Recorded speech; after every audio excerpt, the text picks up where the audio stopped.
Boulevard, and finally over the Green Monster as we get ready to go here for the Gate River Run. Hello, everybody. I'm Cole Pepper, along with Keith Brantley, the 1996 U.S. Olympian, Kelsey Pontius, two-time Olympic marathon qualifier, as we get ready for the biggest day in running in Jacksonville. Not only is it the 15K National Championship, it is also, Keith, the biggest day for most local runners, and there are a lot of storylines heading into this one. Absolutely. And Cole, I think one of the biggest storylines is, we just had the Olympic trials just less than a month ago.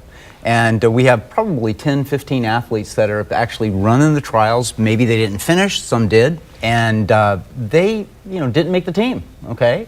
Bottom line is they're hungry, they're ready to race here. Even if they've run a marathon just 3 weeks ago, 4 weeks ago, they are ready to go. As you mentioned, the teams set for the Olympic Games in the marathon. One of the runners we thought would be heading to the Olympics in Paris is Kira D'Amato, Kelsey.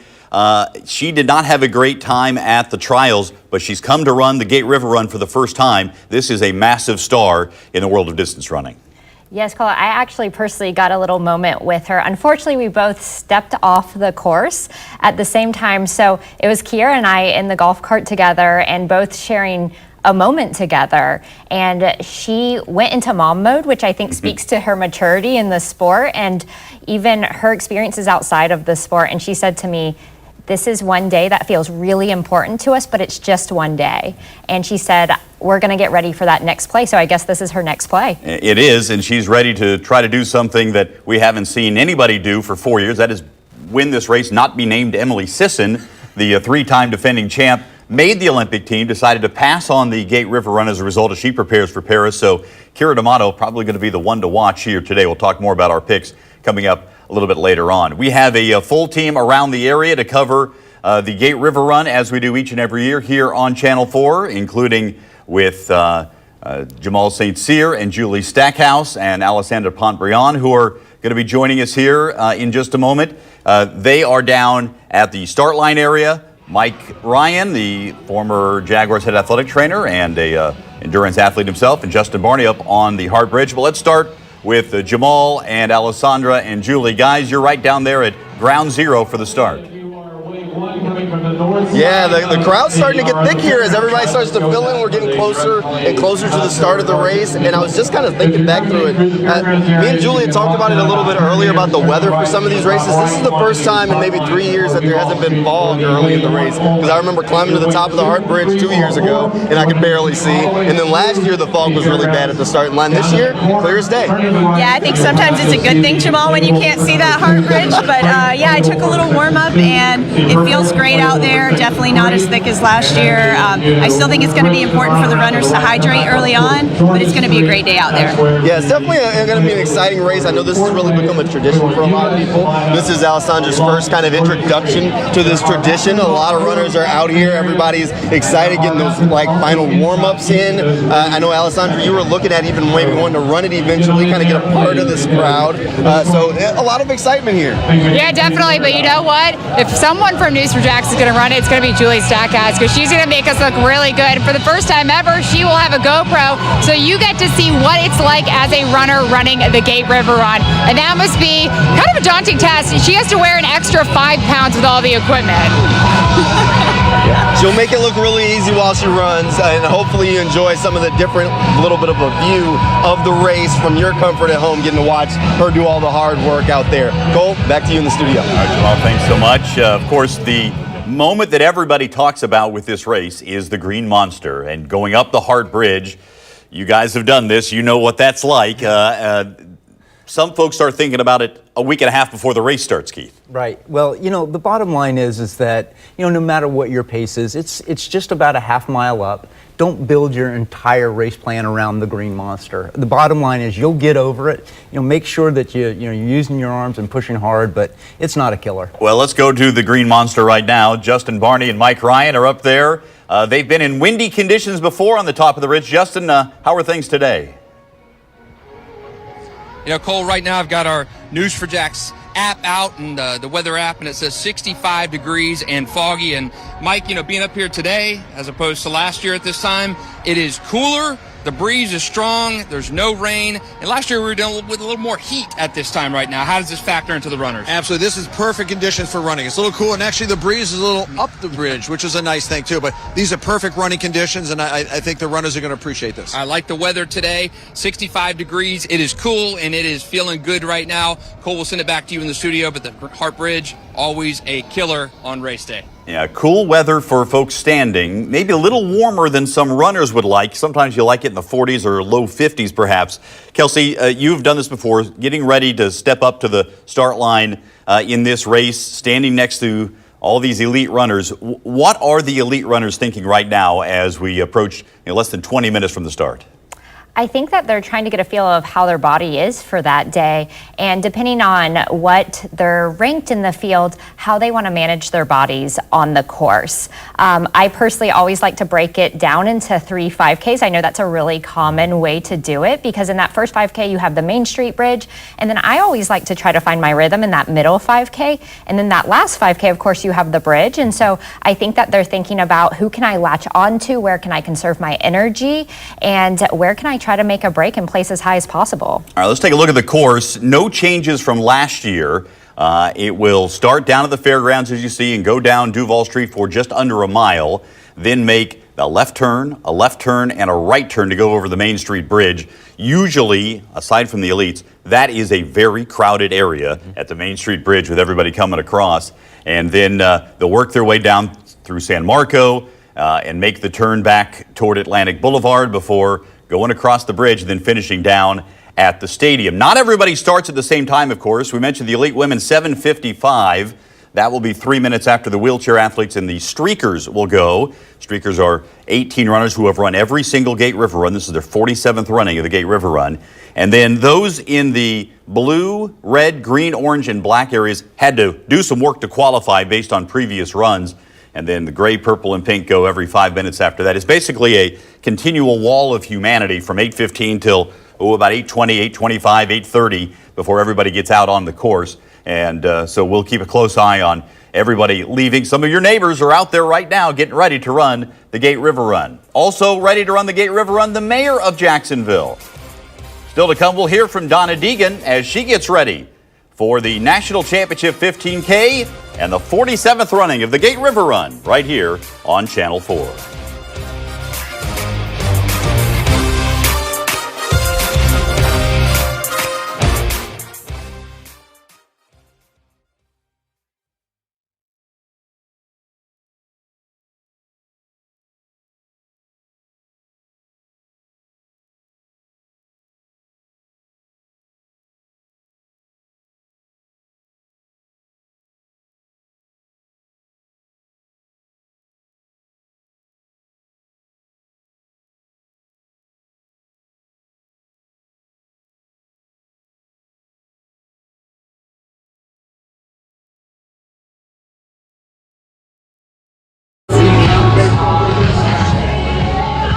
Straight up? Okay. She's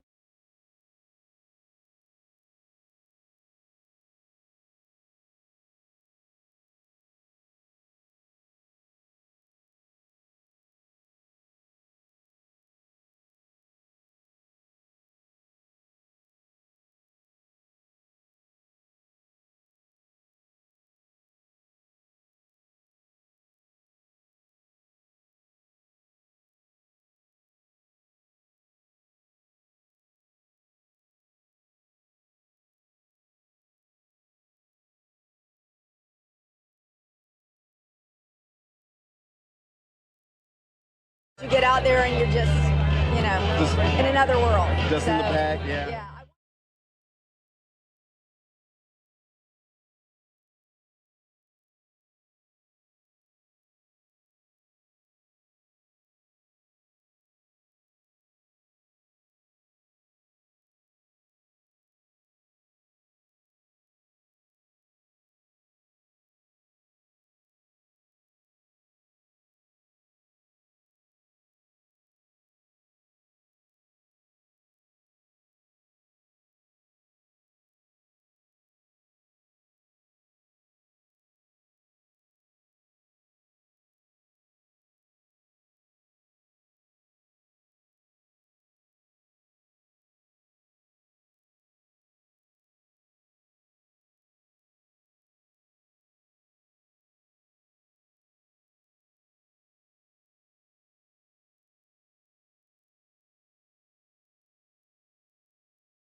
All right, we're here with Mayor Donna Deegan. She's so kind to spend a little bit of time with us before she gets ready to run the race. How exciting is it to get out there with the Gate River Run today? Oh my gosh, I love this race so much. I've run pretty much every year since 1996, and this is just a celebration of the city. I love this run so much. The crowd is great.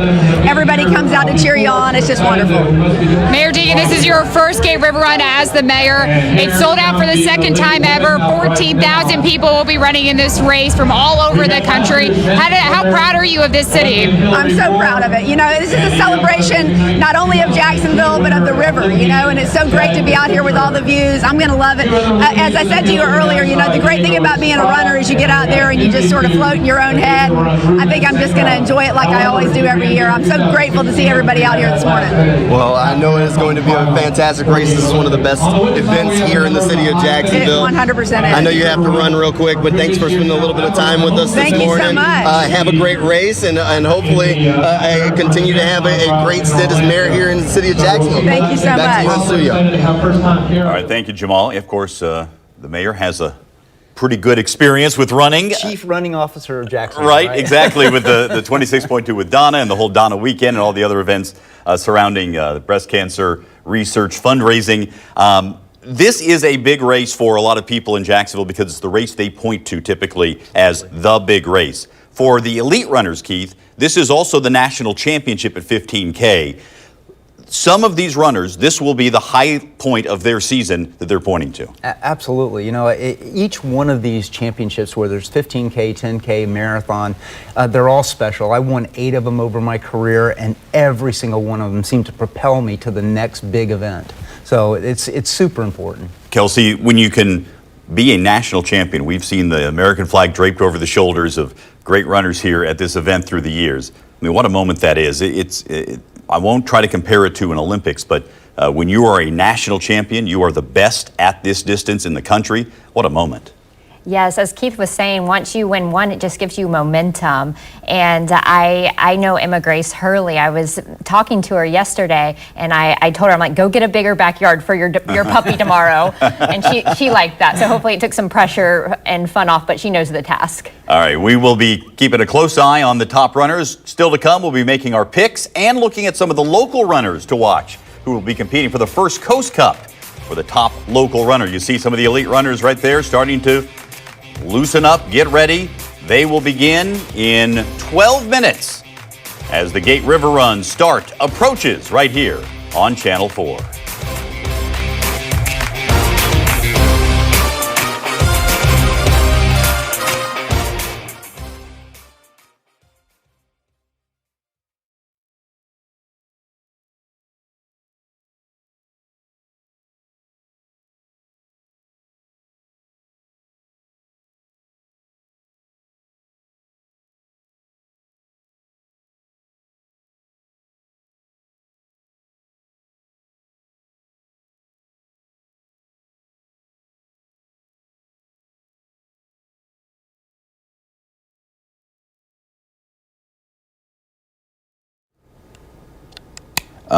Are we going to have a shot of the Heart Bridge coming back, and then race times and champions? What are those two things?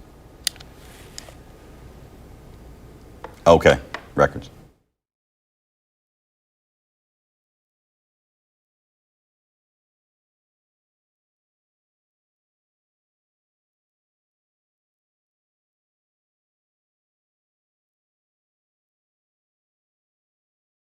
All right. There we go. Okay. Yep.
couple of older runners starting to limber a bit too.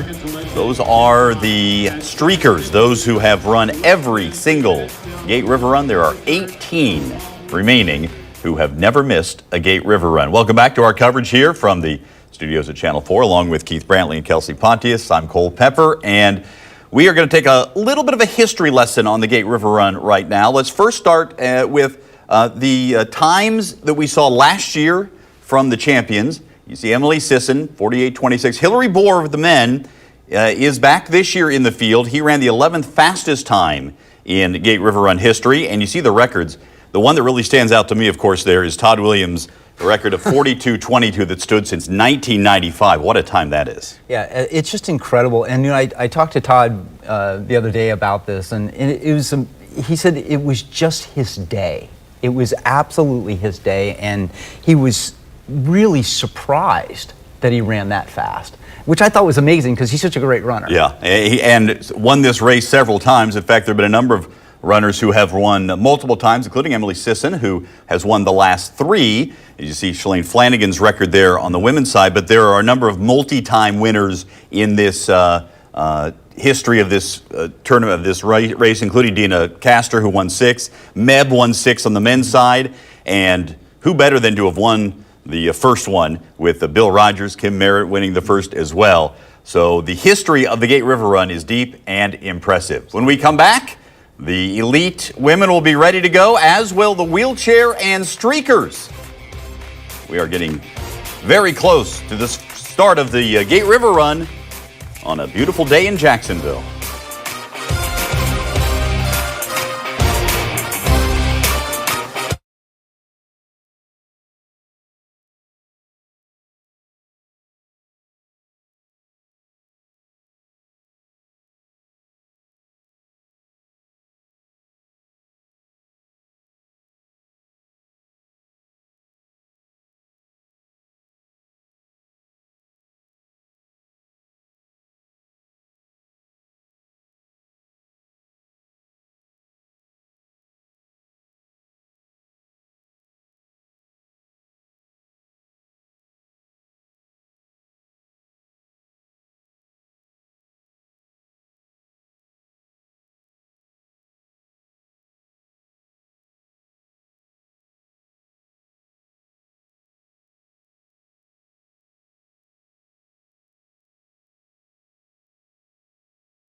The wheelchair athletes and the streakers are off. The elite's getting closer to going here in the next 3.5 minutes from the start of the Gate River Run. We heard from Jamal and company, as well as Justin Barney and Mike Ryan up on the bridge about the weather. This is a warmer than usual day in terms of the ideal, Keith. But it's not just the temperature that the runners are going to be having to contend with today. Right. Well, I always look at the sum of the humidity and temperature. And, right now it's probably about 90% humidity, maybe let's say 60 degrees. Anytime I take that sum and if it's greater than 130, I kind of back my pace off a little bit. And I think that's important. Yes, my coach likes to send me this dew point chart that reflects how your paces is going to change dependent on dew point. And I hate getting that text message with that chart because to me it feels so discouraging. But every time, all said and done, in hindsight, I'm like, that chart is pretty accurate. Yeah, it does make a difference. There's no doubt about it, particularly as the race goes on of this length, 15K, 9.3 miles. Back to the start line and Jamal St. Cyr. And Jamal, the anticipation is building for the start of the Gate River Run. We're getting closer and closer to that point. We just saw the wheelchair athletes leave a little while. Now everybody's kind of in their corrals. You can kind of see some of that nervous energy now as we get closer and closer to the start. Julie's got a little bit of it because she's getting ready to run. I am. I'm excited, Jamal. I've run this course for time before, all out, racing with the elites. But today, I'm just going to have fun out there, and I hope that you guys get to see how much fun this race really is. It's my absolute favorite day of the year. Yeah, this is going to be a fun race. I know we're really excited because Julie's all strapped up with the GoPro, so Cole will be able to check in with her while she's out there in the course, maybe get some different views of the action as she runs. Only Julie Stackhouse could handle running a 15K and talking to you at the same time. Look. And it's so crazy because right next to us is the start line of all of the corrals of runners, and it goes all the way back to Everbank Stadium. Over 14,000 people are lining up to run the Gate River Run. Yeah, we're counting down to the start now, Cole. We're getting closer and closer. I know a lot of people are excited. I know you guys are excited back there in the studio. Yeah, no doubt about that. And we will be keeping a close eye on some of the top runners in all these divisions, the men, the women, elite, and the local runners as well. Remember, this is, as Alessandra mentioned, 14,000 of them running. 60 of them are the elite athletes. So we've spent a lot of time focusing on the elites, guys, but this is a huge day for a lot of runners, whether they are the top competitive local runners, maybe somebody who's just trying to put this, check off their bucket list to have run this race. Others who are running as a team. There's a team concept this year that's been reintroduced. You've got, we'll get into that a little bit later on as the race unfolds, but such a big day for the running community, Kelsey. Yes, and it's so fun to even look at the broadcast and see some of my friends warming up and friends that I share lots and lots of miles of with, and knowing what they're going into the race with their situation, what kind of fitness they're in. So here we go, the start of the elite women will go off right at 7:55. And Kira D'Amato is the expected favorite here, and she's wearing the green and lime singlet there with the top bun, the top knot that just went by in the front. And we'll see if anybody takes charge of this field here early on. The last 3 years, Emily Sisson has taken an early, strong pace, and we'll see if anybody goes and tries to break away from the elite pack here to start. Absolutely. And I spoke to Kira D'Amato's father-in-law last night, and he said, I said, well, what's her strategy? And he said, she usually just goes out hard and just hammers right from the very beginning. I said, that's going to be tough after running a marathon, or at least getting to 20 miles of the Olympic trials. As you mentioned, Kelsey, she was very disappointed with her performance at the U.S. Olympic trials. This is a former American record holder in the marathon, the half marathon record holder. Her expectation was that she was going to be, at the age of 39, going to the Olympics. She didn't finish the race. She had to pull out after the 19-mile mark. So I would have to think that her focus for this race is razor sharp. Yes, and I think that she probably has her view beyond this race of even jumping in and seeing what she can do on the track for competing in those trials. The 10,000 meters perhaps is an opportunity for her. Well, this is a breakaway of 5 runners, and that's D'Amato in the front, running with those bright pink shoes. The brighter the color, the faster the shoes, I've always said. Absolutely. And it's paying off right now. We'll keep a close eye on her time and her splits with the rest of these in the lead pack, and trying to pick out who we have here. Let's take a look at our picks for the top contenders for the women's elite field. Kira D'Amato, certainly first and foremost. Her best time is the best time in the 15K distance of anybody in this race on the women's side. But she's not the only one. I think Emily Durgan certainly worth watching. She's finished in the top 3 twice here at the Gate River Run. Emma Grace Hurley was the runner-up last year. Anna Frisbee, 10th place at the U.S. Olympic Marathon Trials. And then Nell Rojas, the top American finisher at Boston in 21 and 22. And at 36 years of age, she has just kept running. Absolutely. And I like Andy Frisbee. I think she's going to be, she ran a good race at the trials, came out of it, looks like she has recovered well. And I think she's going to be a factor. Kelsey, your thoughts on the top contenders here?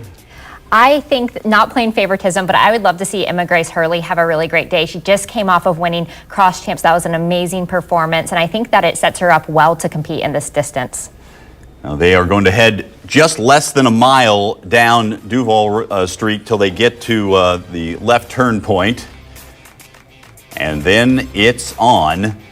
The men will begin in 2 minutes from the start of the Gate River Run. We'll be back to bring you that as we continue our coverage of the 47th running of the Gate River Run here in Jacksonville on Channel 4.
Continuing coverage of the Gate River Run on WJXT Channel 4, the local station. We are 30 seconds away from the elite men and the rest of the first wave starting off here at the Gate River Run as the women have already taken off. Let's explain that 5-minute gap, by the way, between the men and the women. That is the equalizer, and that is going to create some potential drama at the end if one of the elite men passes the leader of the elite women and crosses the finish line first. The equalizer bonus is paid, $5,000. Nice little payday. And we've seen some drama on that front through the years. And we are off and running with the elite men underway, getting things started here at the Gate River Run. Let's talk about some of the favorites in this field as they get started. The defending champ is in the field, Hillary Bohr, who ran the 11th fastest Gate River Run in history last year. And there was some talk from Bohr's people, Keith, that he might try to challenge Todd Williams' record. I'm not sure the weather is going to help him on that front, but he's got a game plan, he's got a motivation, he's got a goal to reach. Yeah, well, I don't think Todd Williams, the year he set the record, I don't think the weather was perfect either. I think it's just a matter of, getting out there, getting into a good rhythm. And if that pace is where you think you're going to land, then keep going. I mean, you're not going to lose anything. There were 28 elite women. There are 32 elite men in this field. And this is predominantly the bunch you're looking at right now. So let's look at our picks for the best bet to win here in 2024 on the men's side. And you certainly have to start with the defending champ, but he's not the only one in this field who we could look for. Bias Mbasa is in this field. That's the First Coast contenders. We'll get to those in just a moment. Bias Mbasa finished 4th twice here, and he just ran the Olympic Marathon Trials in Orlando, finishing 11th. Right. He seems like a guy who has enjoyed running in this event in the past. He's somebody to keep an eye on. Absolutely. He ran a sub-61-minute half marathon in Houston in January, and I think that actually plays really well with this distance. Tashomi Mekinen finished 6th last year, dropped from the U.S. Olympic Marathon Trials after 19 miles. Jacob Thompson was a 5th-place finisher last year, and he is the defending national champion in the half marathon. So 13.1 compared to 9.3. We've talked about this in past years, Keith. Sometimes that's the best indicator of where somebody might do, because the 15K distance isn't run as often as the half marathon distance. Absolutely. And just remember, this is a tough course. So this kind of lends itself to being more of a half marathoner style training. Also in this lead pack is Diego Estrada, who finished 10th last year, and a guy with a lot of experience, ran the 10,000 meters in the Olympics in 2012 for Mexico. So we'll keep a close eye on how that all plays out. But with Hillary Bohr taking an opportunity here to go to the front, and I think we're going to have a few breakaways here at some point. My expectation, and I don't know if you agree with this, is that we'll probably have more of the men staying in a pack than we will with these top 5 women that we mentioned. Our top 5 picks were the top 5 who ran out with the early lead. You see them right there. They're staying together. There's your lead group on the left coming over the Main Street Bridge. On the women's side, the men, as mentioned, 5 minutes behind. All right, we'll see how things play out here in the early stages. We do want to talk about the local runners who have also started here. They went off just behind the elite men, and they are competing for the First Coast Cup. And that is for the top local runners who are not running as part of the elite field. Let's look at the women who are the top local women to watch as we see the lead women out of the elite field coming down the backside of the hard bridge. Lydia McRae, certainly one to watch. She a previous winner of the Louisiana Marathon, also has finished very well here in the past, including 4 times finishing in the top 35. Haley Haid from JU, she's a graduate assistant now after running at JU. Certainly one to watch, Kelsey. She could put a big performance on today.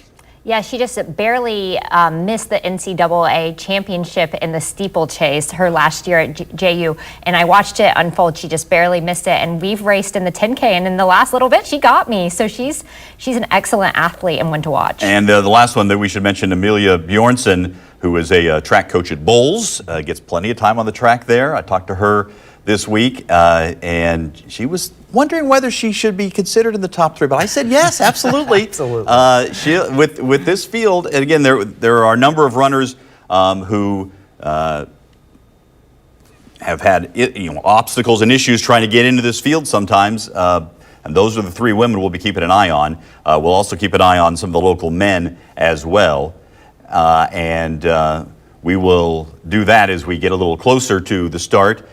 These guys are already out on the course. Jonathan Holzebos won ran 49.03 last year, finished 23rd overall, cut 2 minutes off his time from the previous year. Yeah. Jordan Garman, cross-country coach at JU, previous First Coast Cup winner. And then Matthew Tadeo, who had an amazing Gasparilla Distance Classic where he lost by, a hair. A split second. A split second. Yeah. And so those are the 3 favorites for the First Coast Cup. We should also mention that there are some, they're local, but they're not eligible for the First Coast Cup who are in this field, including Sem Sultanov, who ran the Olympic marathon trials and then came back after pulling out 9 miles in and won the Donna Half Marathon. He's in this field. Also of local note, Karen Zhang, who is from Ponte Vedra, went to Nice, lives in London now. She ran with the elite women. And Chris Haynes, now from Tallahassee, but another guy to keep an eye on. A lot of great local runners out there, and this is the first big wave who has sailed off from the start line. You can see how thick it is here, and you've got to kind of operate. Kelsey and Keith haven't had to deal with this, but there are a lot of folks. Some are just walking as they are getting to the front. Let's go to Julie Stackhouse, the Stackhouse cam. You can see she's right in the midst of it as well. There she is. And a little more room for her as she stretches out. Hi, Julie. But the start of this thing, there is so much adrenaline. Julie, we always talk about how the number one thing for runners at the start is trying not to get too excited. All right, we'll hear from Julie a little bit later on. All right, so again, more runners getting started here from these early waves. And as they start, the elite women are already working their way through the South Bank area. And again, that same group of 5 that we've been talking about that we talked about at the top of the broadcast, including Kira D'Amato, who is leading second from the right. You've got Emily Durgan, Emma Grace Hurley, Annie Frisbee, and Nell Rojas all running in this group, as there is nobody until you get all the way back almost another block to see where this group has let out from. It's early, but chances are you're looking at the winner of the Gate River Run somewhere in this pack. When we come back, a closer look at where the men have found their way through. It's early days, but the Gate River Run is underway here in 2024.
Here's a look at the Main Street Bridge as thousands of runners are going to start making their way across that. The start line has been very active as corral after corral is getting out. Runners are taking the streets. Thousands have already started, and there are thousands more that still are waiting for their chance to get going out on the Gate River Run. It is a sold-out race. This is a lot of fun. A ton of fun, and you can feel the excitement in the air. Thankfully, there is no rain. Maybe some nerves with the runners, but we're just here on the sideline, so we're just cheering them on as 14,000 people will be crossing that start line and hopefully also crossing the finish line for the 47th Gate River Run. Oh yeah, there's definitely some nerves in the corral. You can see some of that nervous anticipation as they wait for their opportunity to get out there and run. 15K race. This is a huge community event here in Jacksonville that a lot of people are excited about. The elite women have already made it to San Marco as they continue to work their way through the race. We'll see if the elite men can catch up to them as they start to try and close that gap as we start talking about that bonus that's on the line at the end. Last year, the winner, Hillary Bohr, who took home the championship, he didn't make the pass until the downhill on the Hart Bridge, so the very end. So there was some drama late in last year's race. We'll see what happens this go around. But a lot of excitement here at the start line. I mean, when you got 14,000 people getting ready to run a race together, you know you're going to make some new friends along the way. And you know what? It's perfect weather conditions for runners. At least this is what I like when we're running. The last time that the record was set for the females was back in 2014. 2014. For the men, it's not since 1995, before I was even born. So maybe today we could have some history made live on News for Jax. Yeah, we'll see if we can get a record-setting pace today, and maybe some of those records are tough to break, but we'll see if maybe Hillary Bohr can maybe get to that elite man record. We'll be over at the finish line here shortly, so whoever finishes in first place, we'll get a chance to catch up with them, and we'll maybe just maybe, we'll be talking about a record-setting kind of day. We'll have to keep an eye on all of it, but if you want to watch it, of course, we got you covered right here on Channel 4. Make sure you stay tuned to News for Jax. If there's a record-setting day, you'll see it right here on the local station. For now, here at the start and finish line, I'm Jamal St. Cyr alongside Alessandra Pomprion, and we'll be back right after this quick break.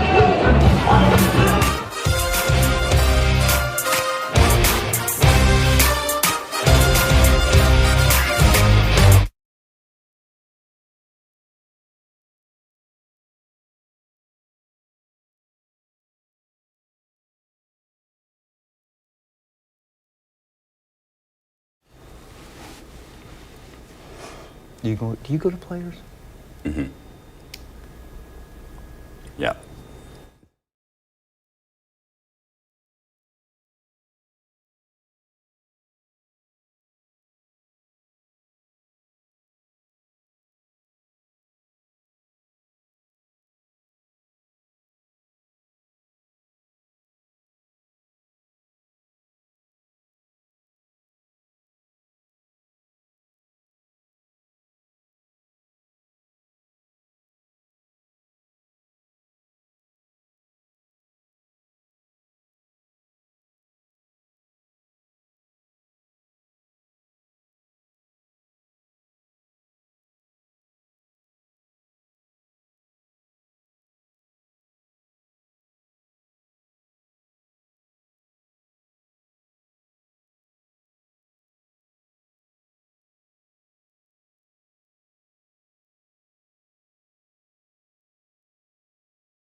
Another look at the Main Street Bridge as the 47th Gate River Run is underway. Not too crowded at this point. Starting to stretch out a little bit for the local runners. We're keeping a close eye on the front of the pack and the race for the national championship for the men and the women at 15K. And another wave setting off right here from the start line. Right downtown. Welcome back, Cole Pepper, Keith Brantley, Kelsey Pontius. At this table right here, you've got 8 Olympic Marathon Trials qualifiers. If I get up and leave, you'd still have 8 Olympic Marathon Trials qualifiers. So we have a great assembled crew for you to bring you the 47th running of the Gate River Run. As you can see here on your screen, the elite women and Emily Durgan has taken the lead ahead of Kira D'Amato. Those are the front 2. The other 3 trailing behind out of this original lead pack. And on the top right there, you see Hillary Bohr is the front runner, and he's starting to make up the gap here on wheelchair athletes and the back of the elite pack. And 3 runners on the men's side have taken the pace as they head on River Road in San Marco. They'll be making a left on Landon, a left on River Oak, and then a left on Hendricks Avenue as they start to head back toward town.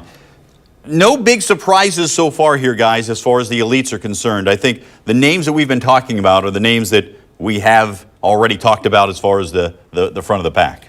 Yeah, and I think what's really interesting here is I think M. Durgan has just decided, you know what, I'm going to make a race out of this. I did well at the trials. I came out recovered, and I'm ready to roll. I think she's putting the pressure on Kira D'Amato, and I think this is what really makes for a really fun race. And she has done well here in the past. Third place in 2021, was the runner-up in 2022. And then on the right, you see the lead pack there of 3 men led by Hillary Bohr coming through here. Kelsey, when you run a race that matters to you like this one does to all of these runners, when you realize, hey, I might have it today, how early do you know that, and how does that impact your tactical approach the rest of the way? I like to say in this race especially, I usually know after the first 5K. That being said, I have found myself after 10K being a little bit nervous. Do I go now, or is that bridge going to be something I should still save energy for? It's part of the thinking in this race each and every time. There's no doubt about that. There is no escaping the green monster when you get down to the final mile and a half. You see Emily Durgan on the left taking a peek over her shoulder at Kira D'Amato. Also in this trailing pack, we should point out Rachel Snyder is in there, who has returned to elite running after becoming a mother. And anybody who knows moms who run knows you never doubt a mom who runs. So we'll keep a close eye to see how she performs here as well. We are getting close to the halfway mark for the women as they work their way towards San Marco and coming back toward town. They'll be getting closer and closer to making that turn onto Atlantic Boulevard. And the race starting to unfold here with Emily Durgan and Kira D'Amato leading the way for the women. Hillary Bohr in there with Baya Simbasa, and I think that's Tashomi Mekinen in there as well with the elite men. More to come on our coverage of the Gate River Run. Another wave is off and running from the start. 14,000 participants in the 15K, another 2,600 in the 5K, a sold-out Gate River Run. And we're bringing it to you right here on Channel 4.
two are running, with Emily Durgan leading out on Kira D'Amato. This has become a two-woman race for the front, and then you saw just a moment ago 3 runners. You see that the women there on Atlantic Boulevard making their way down towards St. Nicholas, and here in the San Marco area, back onto Atlantic Boulevard again here for the men. Bias Mbasa, Tashomi Mekinen, and Hillary Bohr, the leading group for the men.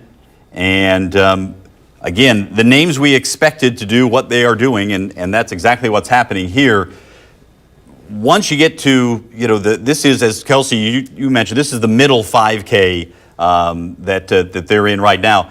They've got a pretty good idea of how they're feeling and probably getting an idea of how the competition is performing right now. Yes, I think they're really trying to solidify what are their packs, gathering themselves before they hit that bridge, and trying to make some moves really after that 10K mark. We will keep a close eye. The defending champ Hillary Bohr there, just tucked in behind Bias Mbasa as they work their way through the middle section of the Gate River Run. The Hart Bridge looms for both the men and the women. Back with more coverage of the 47th Gate River Run right here on Channel 4.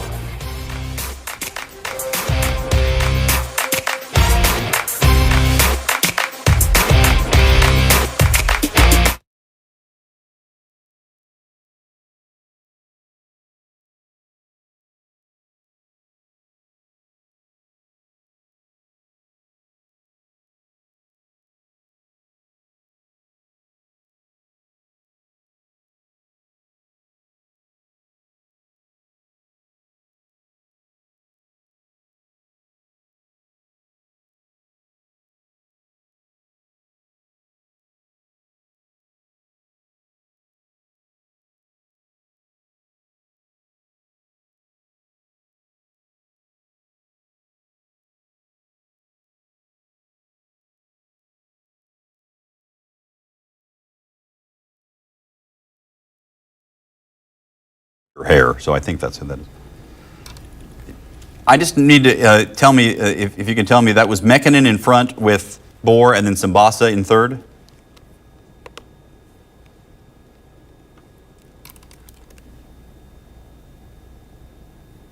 He was in third. Simbasa's in third. Yeah. That was Mekinen leading.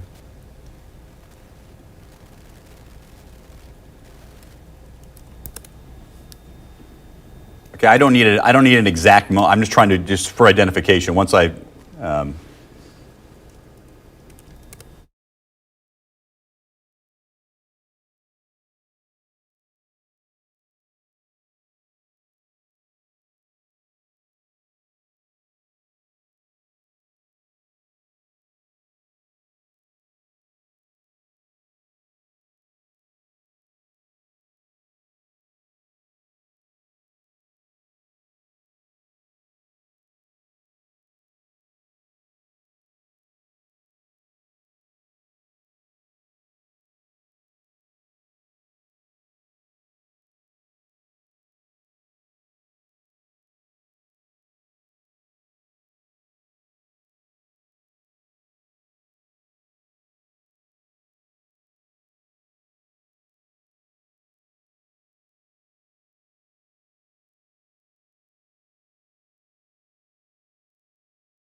There it is, the green monster, the Hart Bridge, the make or break of the River Run. Some have made their run making a move on the Hart Bridge. Others have seen their hearts broken by it. We'll see which way it goes today. It's Tashomi Mekinen and Hillary Bohr on the right leading for the men. And Kira D'Amato has surged back in front of Emily Durgan on the left. The women have just gone past the 10K split. D'Amato and Durgan at 32:15. Keith, when you hear a 15K split like that, are they pushing? I think they are, and what I think is really interesting here is you saw where Em was actually, pushing the pace. Now you're seeing Kira pushing the pace, and the string has broken. We always look at this imaginary rope or string on the runner ahead of you, and you want to hold on to that and never let that string break. But I think the string is breaking right now. I think Hillary has got Mekinen in his sights as well. But I will tell you, Mekinen has got a fast half marathon. That's going to be a key as we come down to the wire. You can see the women going through St. Nicholas. The men have just gotten into the St. Nicholas neighborhood, so maybe 2/10 of a mile, a quarter of a mile between the men and the women right now, which leads me to believe that this equalizer bonus isn't going to be very dramatic as we come down here. These two women are going to have to try to hold off Bohr and Mekinen for the equalizer bonus, so that may be pushed to the side from a drama standpoint in this one, Kelsey. But you can see Emily Durgan looks like she's laboring just a bit here. Kira D'Amato looks very relaxed. As they come through, they'll make several turns here through the St. Nicholas neighborhood and out on to Olive Street and then eventually back onto Atlantic Boulevard as they get close to the 7-mile mark of this 9.3-mile race. Again, Tashomi Mekinen and Hillary Bohr. Bohr taking a peek back as they turn that corner to see who's closing. And the men running that first 10K in 28:38 for Bohr. Not everybody clocked in with the electronic timing, but we know Bohr running right there with Mekinen came in at 28:38, so pretty quick on the 10K split there. Next up, there's a group that includes Eddie Garcia, former Jacksonville guy who has run for the Virgin Islands and Gator. Former Gator. Of course, you would point that out, Keith. Of course. And so a guy who's run very well here at this race in the past as well. We have not had in recent years the gap shrink this quickly in the race. Kelsey, give me an idea. What's going on right now? Why has this become such a tight race here between the men and the women as you see Durgan falling further behind Kira D'Amato? I think that it goes to the nature of kind of what we were talking about before, that the men had a little bit more of a group. We see it strung out now, but they had more of a group to work together, and the women seem to string out a little bit faster, so I think that's helping the men. But I remember last year an iconic photo of M. Sisson and Hillary Bohr. Yeah. I love that photo because you see Bohr and he's saying something to Emily Sisson, and it almost looks like he's cheering her on, descending off the bridge before he takes the lead. And here is Kira D'Amato making the turn back onto Atlantic Boulevard. And again, D'Amato looks very comfortable to my eye. Durgan, who always has a little more of an arm swing anyway, certainly working to try to keep up. Rachel Schneider is there in third coming on. So this is the race right now with these three women. Yeah, and this is one of the parts of the courses I hate because you've come out of that beautiful St. Nicholas little neighborhood, a little bit hilly, then you get out on Atlantic and, you do have a tough, run till you get to the bridge there. You can see in the back on the left there, the gap with the women. We'll take a break here. When we come back, we'll see if the equalizer bonus drama unfolds in the next couple of minutes. Kira D'Amato is leading the women. Hillary Bohr and Tashomi Mekinen on the men's side in the 47th running of the Gate River Run.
Kira D'Amato is on the ramp to the Green Monster.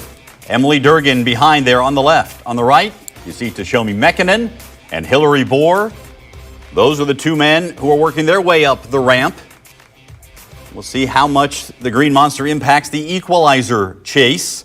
We should also point out in terms of payouts here that the first place men and women each will earn $12,000 for the win. Second place is $5,000, so there is a bit there. The additional $5,000 for the equalizer bonus, depending on who crosses the finish line first. If you set a world record, an American record, and a course record here today, and win the equalizer bonus, you can walk away with $35,000. It's not bad for 9.3 miles of work. That would take a huge effort by anybody, of course, to do that. And this is not a course that really sets up for a world record when you consider the Green Monster at the end. That is not something that is going to be very easy to happen here at any point. The men's world record, 41:05, so more than a minute faster than the course record. The women's record, 44:20, so that is almost 5 minutes faster, I beg your pardon, almost 3 minutes faster than the course record here set by Shalane Flanagan. So here we go. You can see the men and the women both in this shot here as they start to get on the Hart Bridge proper. Kira D'Amato, Emily Durgan, Rachel Schneider, Rachel Smith there for the women, and Tashomi Mekinen and Hillary Bohr to the right of your screen. D'Amato looks like she has taken pretty good control of this one. Now the question is, can she hold off the men? Yeah. You know, I don't think it's going to be possible. And one of the reasons why is that Bohr and Mekinen have been working together for most of the race, whereas Kira and M. Durgan did not, you know, they worked together early but not late. I will tell you, I think, Kelsey, you are right, and I will predict that Rachel Smith Snyder is going to win this race. All right, she's making her move right now on Emily Durgan. You see her right behind Durgan there, running up the dotted line of the bridge, and Mekinen has put a move on Hillary Bohr. Man. Up the bridge. How tough is this, Keith? Yeah, that is a move that is either suicidal or he is on fire. I will tell you, I talked to him last year after the race, and he was just sullen that he didn't finish as high. Yeah, he ran in the U.S. Olympic Marathon trials, but did not finish. His last split was the 19-mile mark. Last year finishing 6th at the Gate River Run, and look at the effort getting up this bridge. Hammering. Going right past Justin Barney there in the red shirt, getting some good shots along with Mike Ryan. Smart. And Mekinen making the pass on Kira D'Amato. Now, how will the downside of the bridge treat these 5 lead runners, 3 women and 2 men? See the wind picking up just a little bit there with the flags flapping on the right, but Mekinen is just grinding away at it here. Yeah, I mean, he put a surge in that I don't think I've ever seen going up the Hart Bridge. I mean, he just was on fire. And, you know, now he's got momentum behind him. He's got the bridge, and he's got great leg speed. Like I said, he's, you know, a half marathon, people don't think that's fast, you know, a short race, but to run close to 60 minutes for a half marathon is flying. He's coming down the bridge, and now some different muscles are being engaged as well, Kelsey. Yes, absolutely. I always just hope to get to the top of the bridge and have that turnover, but you don't know until you get to the very top.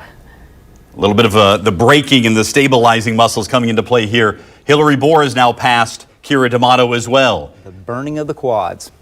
You see Bohr checking his watch, and Rachel Smith making up ground on Kira D'Amato as well as they have crested the top of the bridge. And there is Tashomi Mekinen,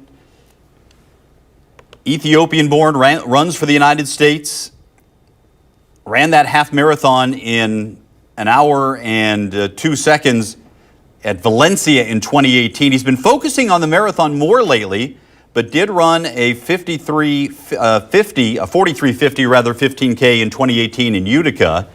And he's coming down the bridge.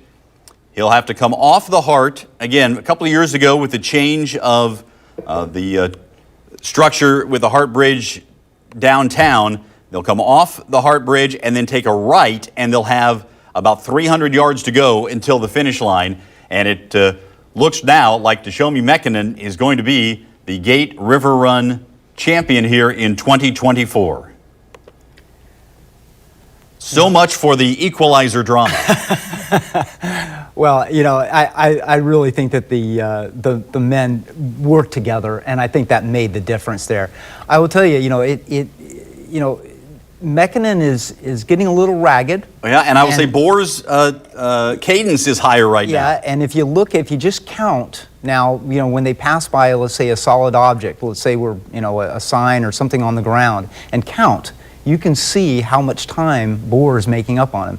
And he's closing. 1 1,000, 2 1,000, 3 1,000, 4 1,000. So about 4 seconds behind right now, coming down. And it doesn't take much. If you don't pay attention, you can get nailed right at the finish line in a sprint finish.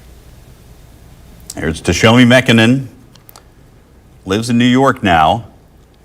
And let's not forget also, Bohr is also a steeplechaser with great leg speed. And, I think he's got Mekinen in his sights. It is so very, very tough to be the hunted rather than the hunter.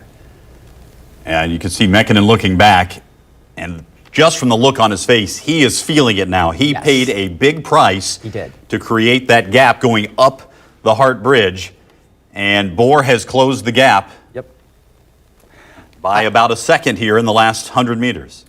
Well, I think, Mekinen was trying to win the battle, but I think he's going to lose the war. Yeah, the equalizer bonus is going to go to the men, but which one? Tashomi Mekinen, tucked in there behind one of those golf carts. They're making that last turn, and they'll head down toward the finish line. You'll have to trust me on that. They'll make that turn for the finish line, and we'll see if we can pick them up coming around the corner here. Here we go, down to the wire. Mekinen, a final kick, and he is going to hold off Hillary Bohr. Tashomi Mekinen. That's a fantastic 42-52, I think, as he crossed. We'll get the official time, but there is the national champion at 15K. And the move that made it for him up the Hart Bridge with a tremendous exertion of energy. What a tough way to win a race. I mean, he broke it open and then still was able to hold him off at the end. And you can see he is paying for it right now, but he will gladly take the pain to drape the American flag across his shoulders. And here comes Rachel Smith across the line, just as Kelsey called, ahead of Kira D'Amato as the women's champ. What a run for Rachel Smith, Rachel Schneider, who has will be able to celebrate a national championship with her new baby. Yes, just as Keith said about Hillary Bohr, Rachel Schneider is a 5K girl, and so I knew that close could be dangerous from her. And it was indeed. Hugs all around at the finish line. Emily Durgan and Kira D'Amato there giving the hugs of the champion. The former Georgetown Hoya and Olympic 5K runner in Tokyo. You talk about the kick. She ran a 14:52 5K and has the 6th fastest mile by an American woman ever.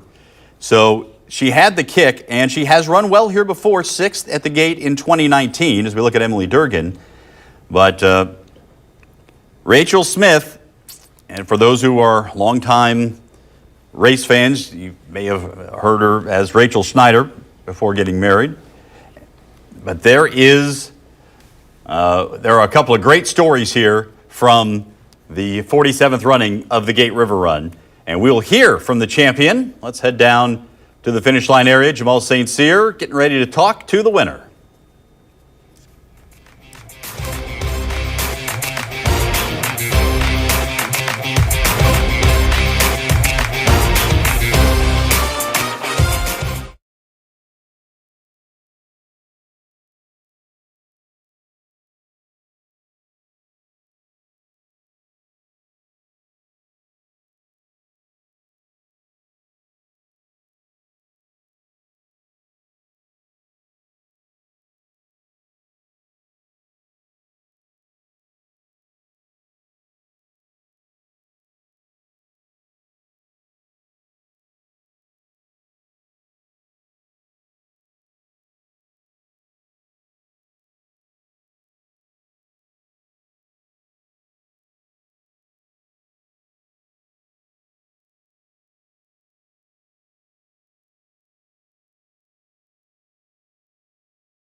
Women's winner, Rachel Snyder-Smith. Congratulations, you ran a terrific race. How are you feeling? Very tired, but very happy. Can you believe it? Has it set in? You just won the Gate River Run. No. Last time I was here was 5 years ago, and I got 6th place, and that was absolutely brutal. So it's pretty cool to come back and win it. What was the humidity like today? I mean, was that the biggest challenge out on the course? I think so. I was way more meticulous this time about taking water and dumping it on my head and trying to stay as cool as possible for those later miles.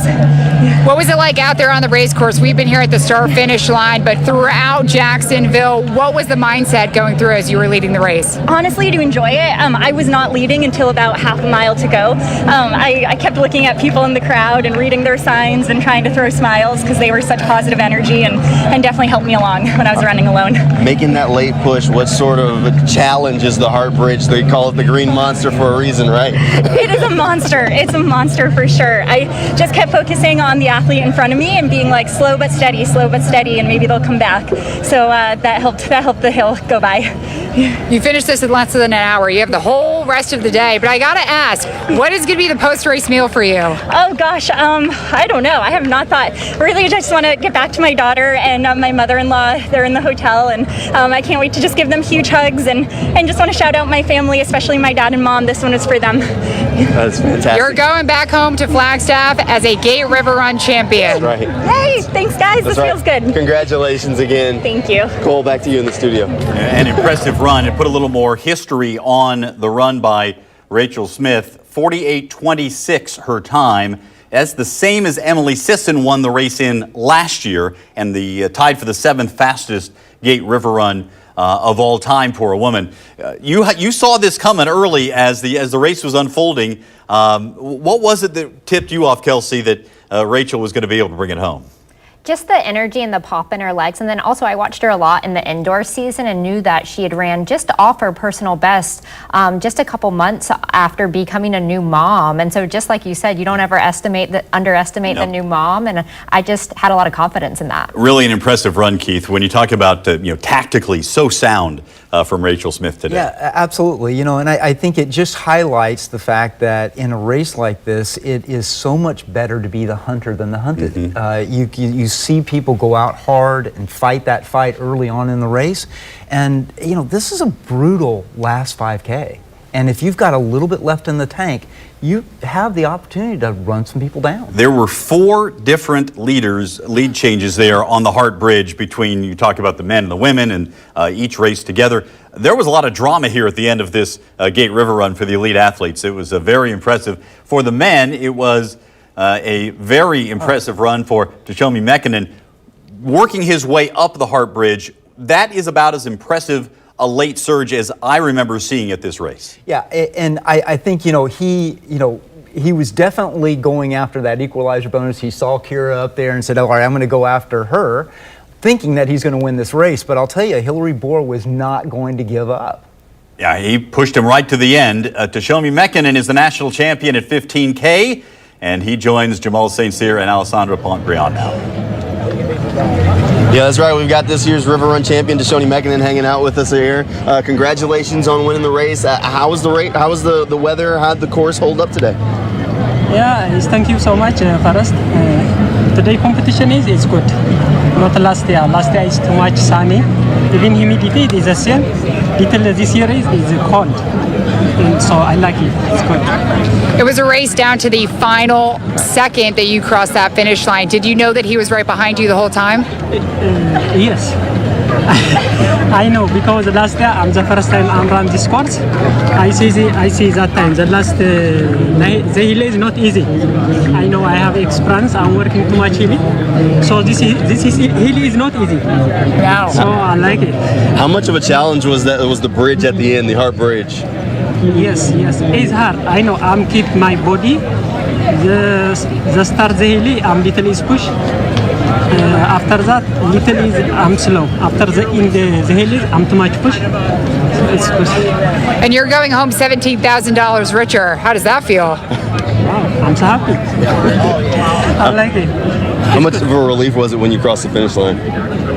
Say again. How much of a relief was it when you crossed the finish line to know that you won and did it? Yeah, I'm so happy because I know my training is very hard always.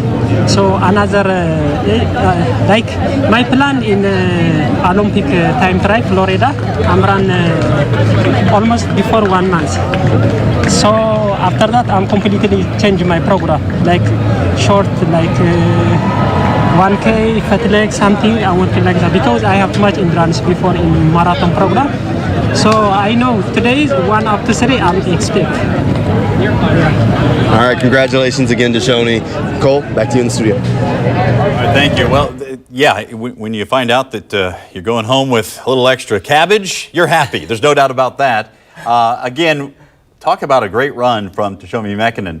47.50 in his, 42.50 in his run today. The third fastest in Gate River Run history. Only Todd Williams, who holds the course record, and Meb have run faster. Yeah, absolutely. You know, the year I ran 42.50 at the Gasparilla distance classes back in the day, and you know, that was a good 15K, but I went through the 10K in 28.36 or 28.26. They went through even slower, 10 seconds slower, 12 seconds slower, and ran the same time. So that last 5K was fast. Well, and not only was it fast, that included going up the Hart Bridge. Absolutely. And as we showed you, the effort that Mekinen was putting in to get up there. What a calculation, too, when you start talking about how, I mean, these are pretty good runners here. The yellow wave runners and the blue wave runners, these are good runners. These are very good local runners. Look at the difference in the effort that these people are putting in compared to the effort that Mekinen was putting in. It is night and day. It is a different sport when you compare what Mekinen did. That being said, Mekinen and the effort he had going up that hill is night and day different than almost anybody we've ever seen going up the Hart Bridge. Absolutely. I mean, he attacked that hill. And I think, you know, in the end, you know, I think he was going for Kara. I think he was saying, oh, listen, I think I can win this, and I'm going to get her too along the way. And like I said, I think he might have almost really shot himself early on there. Yeah, doing the math in his head, trying to figure out how much can I do, how fast can I go up this, how much energy can I put into getting up the hill. And the calculation was almost exactly what it needed to be because there wasn't much room at the end between Mekinen and the defending champion Hillary Bohr. We've talked about the First Coast Cup as well for the top local runners, and Jonathan Holzabas has won the First Coast Cup for the men, and he's standing by now with Jamal and Alessandro. Okay, we're live. Cool. Yeah, that's right. Congratulations, Jonathan Holzabus. He's the men's First Coast Cup winner. We were just talking to him a little bit about the race. But first, how was it out there on the course? How did you feel running today? I felt all right. It was a little muggy, but not anything that us Floridians aren't used to. It's a little tough, not like what I would have run in a perfect day, but still really pleased with the results. Fun to run, see all the people come out and support the race. I actually live really close to the race course, so to see my wife and my little girl out on the course cheering me on, it was really, really cool. And we were just talking right before we went live with you that you didn't know that you were going to be the First Coast Cup winner until you passed your friend just moments ago. So when you finally passed him and you knew you were going to win this, how did that feel? It felt really good. It was not something I was expecting going into today. I know there was a couple locals who are really fit and was kind of doing some tough mental math there around mile 7, just trying to motivate myself, and then next thing I knew I was kind of surging on the bridge, which was a really cool feeling when you can feel good at the end of a race and then the last mile is all downhill. So if you're feeling just a little bit good, that downhill is going to help you a lot. How hard is it to be feeling good when you're going up the Hart Bridge? It takes a lot of discipline. Thankfully, I've run this race several times. I did the Boston Marathon last year, so still have a little bit of that hill training in me. But yeah, you definitely have to run a really smart race, especially on a day like today, to have any kind of energy on the bridge. But there are plenty of people out there doing it today. I saw the pros, they always just put on a clinic regardless of the weather and the hills and all that stuff. But yeah, it definitely takes some discipline to be feeling good on the Hart. What was the moment like when you passed your wife and your daughter, knowing now that you just won this as the top local guy? It was pretty cool. It wasn't it was the first time my daughter's been at Gate River, and she's less than a year old, so to go by was cool. And at that point I had no idea I was gonna have the back half of the race that I did, so hearing you mention that now makes it even more special. yeah, it's pretty cool. A little extra motivation there is what it gave you during the little race. Yeah, for sure. And I know it takes a lot of sacrifice for my wife too, especially with the little one at home, for me to even be able to get out and train in the morning. So super thankful for her too. Congratulations again, your first Coast Cup winner, Jonathan Holzebus. Cole, back to you in the studio. Straight year for Jonathan Holzebus. Last year ran 49.03. This year 49.17. A little more to run for this year, perhaps, as you heard there. He was the fastest runner from Jacksonville at the Boston Marathon, ran 2:29.40. And Keith, would you like to throw it in right now? Well, yeah, absolutely. Former Gator. There you go. Yeah, former Gator, yeah. And Kelsey, as you heard him mention, since the last Gate River run, he's become a father. Added a little more to it. Yes, I see him training out in the morning sometimes, and I have so much respect being out there. As another runner, we're out there grinding, but I know that I've maybe had a little bit more sleep than he has, and he's out there with me. Getting it done, and so he wins the first Coast Cup for the second straight time. We'll get you updated on the women's first Coast Cup here in just a bit as well. Again, no equalizer bonus for the locals. They're all running at the same time, so we'll get you updated on that. Here is the shot in the San Marco area, Watley Park, as the runners here are getting close to the halfway mark of the Gate River Run. A lot of them having a lot of fun. Will they have the same amount of fun as they reach the Green Monster? More to come. Our coverage of the Gate River Run continues right here on Channel 4.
You're watching continuing coverage of the Gate River Run on WJXT Channel 4, the local station.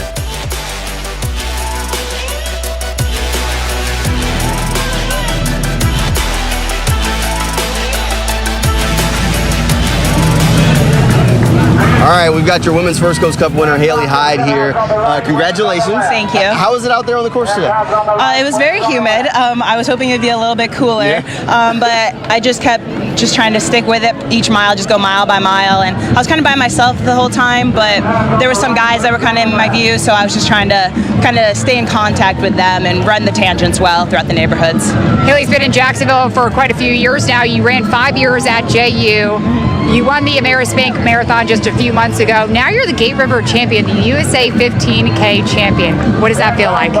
It's really exciting because that was my first marathon in December, and I easy ran Gate last year, and I raced it 3 years ago. So it was nice to win it for once. I never thought that would be possible. Were you keeping track while you were out there running? Did you know you were the local leader? Yeah, because I had seen all the guys go off and I didn't see any women, so I was like, well, if no one passes me, that means I should be in the lead. Now, that's something that Jamal and I will never have the experience of probably feeling, knowing that we're going to be the local leader of the Gate River Run. But when you were out on the course and you saw everyone cheering you on, what was that like? It's really emotional, honestly. Sometimes I felt myself choking up just because it's so nice to see all of the city supporting and all of the treats that people have outside their house. Although I pass them by, it's nice, and it's nice to see all of the signs that people have, at least you're not working and things like that. So it's really, really nice. Not a chance to stop at some of the parties along the way when you're trying to finish for a time, right? What was the Hart Bridge like? What sort of challenge is that when you kind of know you're making a good time and then you kind of get to that bridge and you're like, okay, this is the Green Monster for a reason? Yeah, I just tried one foot in front of the other and just trying important to remember that when you feel like you're at the top, you're not actually there. You still have to crest over it, and then once you get over it, it's just, I'm like, you know what, the push is up the hill, and then down, you don't really have to push too hard because your legs are just kind of carrying you through.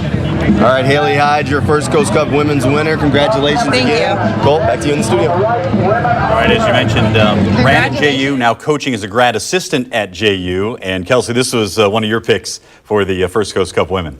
Yes, I've got to share the racing with Haley, and we raced together at Mandarin 10K, and then a few weekends later, we raced together at Thanksgiving Classic. I was going to call it Subaru, but Thanksgiving Classic. So I know that she's been putting in a lot of work, and I imagine that she'd be in decent shape. Yeah, she did, and she was able to conquer the Hart Bridge, which is where we find Julie Stackhouse right now.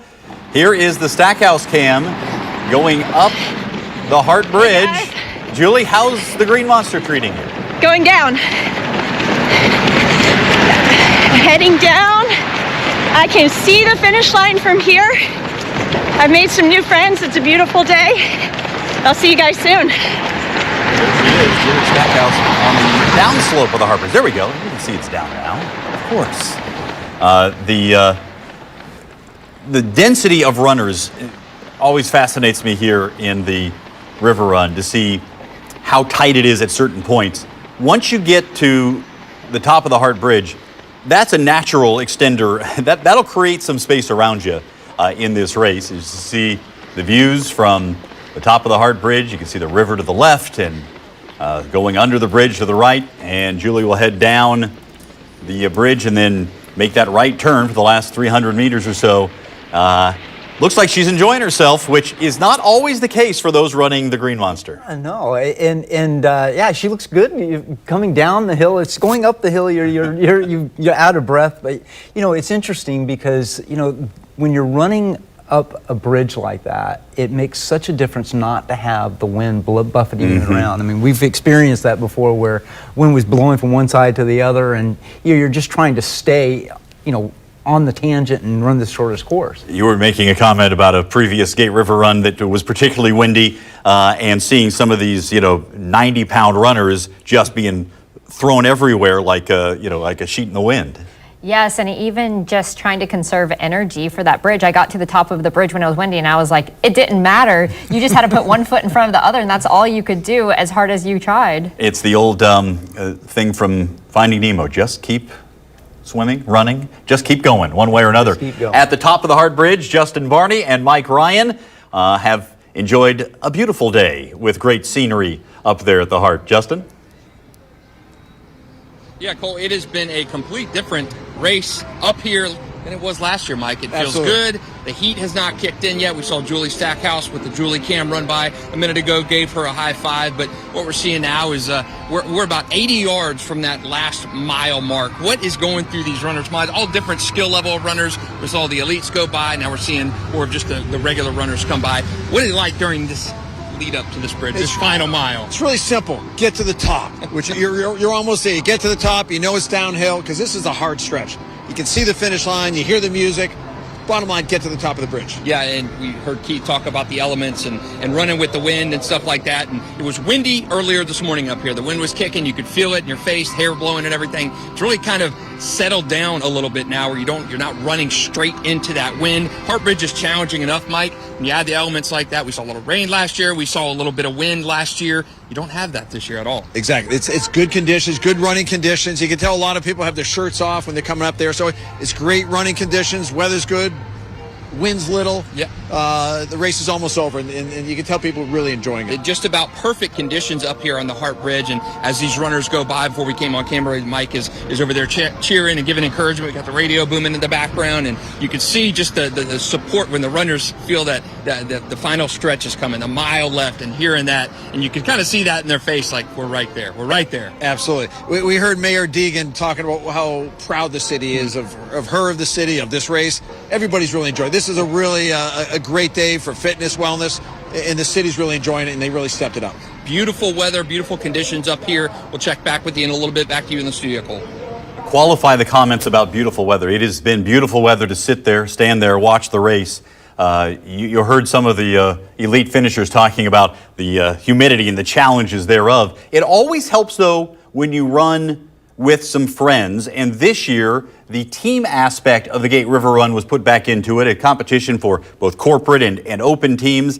And there were so many teams that signed up, including the Black Girls Run national team that had their national meetup. 332 Black Girls Run teammates came to Jacksonville. Some live here and are out there running right now. I'm sure we'll see some of the pink and black tank tops that they have running, but just an amazing number of teams when you boil it all down. I'll get to the bottom of the list here. 278 teams comprised of over 2,500, whether it's a corporate team or a team of friends you put together. Really adds to it. We talk a lot about shared agony, and that's what when you have 300 friends to share the agony with, makes it just a little bit easier. Absolutely, you know, and it's a spectrum of quality. I mean, you have, of course, the elite teams, you know, First Place Sports, PRS, and then, of course, you know, you have some of the hey, Cole, let's put a team together and go run the river run, all right? We've got a team. Yeah, some have common causes like death to dementia was one of the teams that's out there. Angeles Angels, Love, Peace, and Soul. There were a lot of great ones out there. You mentioned some of the running clubs in the area. Ancient City Road Runners came up. Neptune Beach Runners. Kelsey, this is one of the best ways to experience the Gate River Run is being out there with your friends. Absolutely. I got to spend some time with Black Girls on the Run and Neptune Beach Run Crew on Monday night, I think, at an event. And just hearing what motivates each different group to be out there, so inspiring, and even for me, like really humbled me in terms of what motivates us and what brings us together. Yeah, we'll hear more about that aspect of it coming up here in just a bit. For now, our coverage of the Gate River Run continues. There you see the finish line area. Julie Stackhouse has just finished. Yeah, take that camera off. We'll hear from her when we come back. More of your neighbors working their way down the Hart Bridge. More to come straight ahead right here on Channel 4.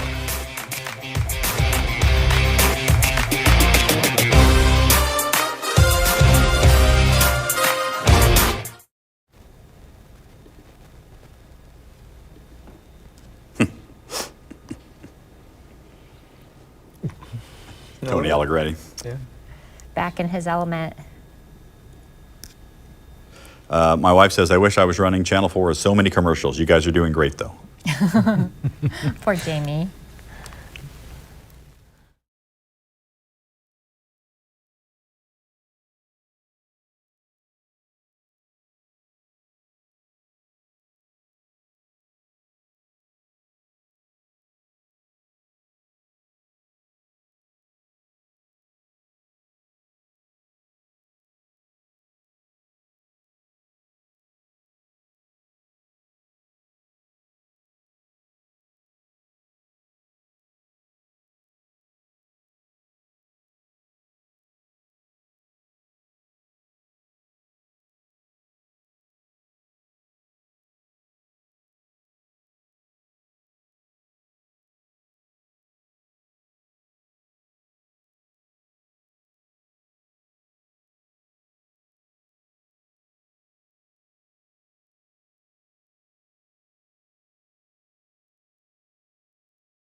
And continues here in 2024. Again, the shot at Watley Park. And these are some joggers, not quite jogging, a little bit of walking, finding their way through. Some working harder than others. All part of the experience of the Gate River Run. On the right, you see the finish line. And there are about a runner a second coming across that line right now, finishing their 15K. One of the runners who recently came across that finish line is Julie Stackhouse, who had the GoPro with her, had the Stackhouse cam, and she's standing by with Jamal and Alessandro. Yeah, Julie just finished. She finished in time to get a hat. The men's hats are officially gone, so definitely was a little bit of competition as the mad dash out there to get those final hats on the men's side. Julie, how do you feel? I had so much fun, Jamal. I thought about you guys out there, Alessandra. You have to run it next year. You will absolutely love it. I continue my streak. I caught a donut at mile 3. It powered me through the next 3. I'll tell you what, I've definitely run this course faster, but I don't know that I've ever had more fun out there than I did today. I made some new friends along the way. 13-year-old Jacob was running 7-minute pace. Dave Faraday gave me a friendly pat as he went on by, and just had a blast out there. Yeah, everyone, they dream of running under 10-minute miles. You got to give us that dream. We really got your perspective of what it's like as an elite runner and a local runner who got to finish the Gate River Run. So thank you for that. How was it with the extra 5 pounds of equipment? I'll tell you what, I did not train appropriately. I should have been training with a ruck. I definitely felt it on the Hart Bridge, but you know what? I got so much love out there today when people knew that I was running. They were yelling Channel 4 and giving high fives. I just felt a lot of support out there, so it was a lot of fun. We talked about the weather before the race started, and the rain has held off, so it has been beautiful weather, but the humidity may be a little bit of a factor. Yeah, I thought it was pretty ideal, but definitely if you skip those early water stations, you felt it late. But honestly, compared to last year, it felt like a breeze. So what was it like running through the streets and seeing all the fans like cheering you guys on? You know, it was really fun. I was telling Alessandra before the race, when you run in the women's elite field, it's very quiet. The bands aren't playing yet. There's a lot of silence. Sometimes you're running alone. Today, I was never alone. The crowd did thin out somewhere a little before the Green Monster, but it's definitely a different feel when you're running in the crowd. The bands were loud, and there were a lot of aid stations that were not water. You had to double check, but I stuck with water and donuts only. Water and donuts. That sounds like a perfect tip for folks that are thinking about running the River Run next year, right? I do want to tell you, I am a coach, and if you have never run a race before, sign up for a 5K. You have an entire year. You can do one 5K, one 10K, and then you can be ready for this next year. You do not have to be elite to run the River Run, and I do think it's a fantastic race. You get to share the streets with Olympians in your own backyard. And you can have a donut if you can run it the right way. Or 2. And if you're over 21, you can have something other than water. But probably water on a nice humid day is probably the best way to go. Cole, I think we'll stick to water, but donuts are a good race kind of snack. I like it. I'm going to go ahead and have a donut as well later on here. This is I want to show my support for those who had the donuts along the way. One of the things we've seen here, we talked about all the runners out there, sold out this year in terms of the registrations for the Gate River Run for the 15K and the 5K. That hasn't happened often. Certainly hasn't. We haven't seen a field like this since before the pandemic. The team aspect of it, I think, did have something to do with it. But Keith, Kelsey, any thoughts on why such a surge here this year for the Gate River Run registrations? Yeah, well, you know, I think that the post-COVID, pall has lifted, and I think that people are realizing, hey, you know what? I want to start taking care of myself. COVID really put a damper on a lot of athletic events and a lot of people's plans to really start their training. Yeah, I definitely agree with Keith that people are really investing in their own health. They realize this is their one life to live, and I see that reflected in my own nutrition business too, that people are seriously investing in their health. There has been such a explosion of several things that can make you a better runner. The shoe technology is certainly first and foremost on that list if you want to spend the money, but the understanding of the nutrition has come so far just in the last 5 or 6 years. Yes, I think that even in my business, I'm seeing kind of a shift from diets to this curiosity of how can I get my body to function better? And that was definitely needed with the weather today, of thinking about how can I get my body to function better and what's the science and technology behind that. No doubt about it. Well, here in the final mile of the Gate River Run, we can tell you that Rachel Smith, the women's champion, ran 4:42 in her final mile. And Tashomi Mekinen ran 4:13 in his final mile, coming down off the Hart Bridge as these runners are right now and making that right turn back toward the stadium. More coverage of the Gate River Run when we come back right here on Channel 4.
The finish line area of the Gate River Run. More runners coming across after a big day of running in Jacksonville. We've been, all three of us, sitting here looking at the results, trying to find friends and, for some of you, clients to see how they've done. Had some pretty good times turned in today by a lot of local runners that we were paying close attention to. We mentioned Amelia Bjornson in our pre-interview or our pre-game walk up here, and an hour and 1:31 for her. Lydia McCrae, 1:02:33. So you saw Julie wearing the hat. There's a pink hat and sort of a teal hat. Pink for the women, teal for the men. That's for the top 10% in the field. That is another goal for a lot of folks. When they run this race, they say, I got to get a hat. And that's a big accomplishment for local runners. Yes, I've had people sign up for nutrition services with me, and their number one goal is to get that hat. They got to get it. Listen, if you can walk around for the rest of the year with that hat on, and everybody in the running community and even outside of the running community know a little something about what that means and what that's all about. We were talking about the bigger turnout here and the kind of big field. There are also, we mentioned 18 streakers who began the race today. We'll try to get you updated on that as much as we can when they all finish. And then we also have some senior runners, including Augie Leone at 94, being the oldest to run it. We're trying to get an update on Augie's development. But whether you're running alone or with a group, it's a big day of running in Jacksonville. And Alessandra, you were able to talk to some of the runners who have really formed a big group that have helped support themselves getting ready for this race.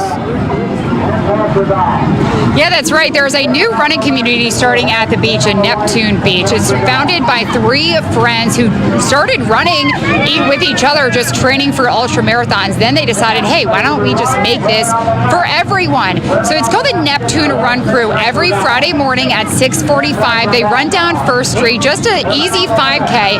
And now, only over a year from originally when it began in December 2022, they have over 100 people that come out every Friday morning. If you ever wondered who the large group of runners are jogging down First Street at the beaches, that's the Neptune Run Crew is a free running community that is so much more than the exercise you get. I feel like running inherently is an individual sport, but it is so much more fun when you are together. And one of our biggest priorities is people over pace. So I know running, getting into the sport can be a little intimidating, but we want to create a really safe space where all paces are welcome. It all started when founders Carrie Clark and Andrew Mogg regularly ran with friends. In December of 2022, they decided to make it into something for everyone. Andrew one day was like, why don't we just have this every single Friday? Friends running with friends. More than a year later, the group has grown to include over 100 runners each week. Beyond what we were expecting, our whole, vision was just to provide a space for, our community to not just run together, but kind of bring the community together. Every Friday morning at 6:45, the Neptune Run Crew meets to run a 5K at the beach. There's this awesome community, and we can just show up on Fridays and hang out with our friends, talk with our friends the whole time. It's not about pace. If you're wondering why Friday, best day of the week. It's a good way to start the weekend. I love it. I look forward to Friday mornings and getting to run with friends and meet new people. Once a month, they will have long runs on Saturday morning or a 2-mile run Wednesday evening. It's super special because I think a lot of young professionals move here, and they move here not knowing anybody. Anyone can join. Some people are just starting to get into running, while others are experts. We absolutely want everybody to be involved, whether you're young or older. And we've seen a lot of older people start to come out and be like, well, should I be here because there's younger people? And we're like, no, please come out here. Another aspect of the Neptune Run Crew is their focus on supporting small businesses. Our big goals is to support local business as well, locals for locals. I'm Alessandra Pompey on Channel 4, the local station.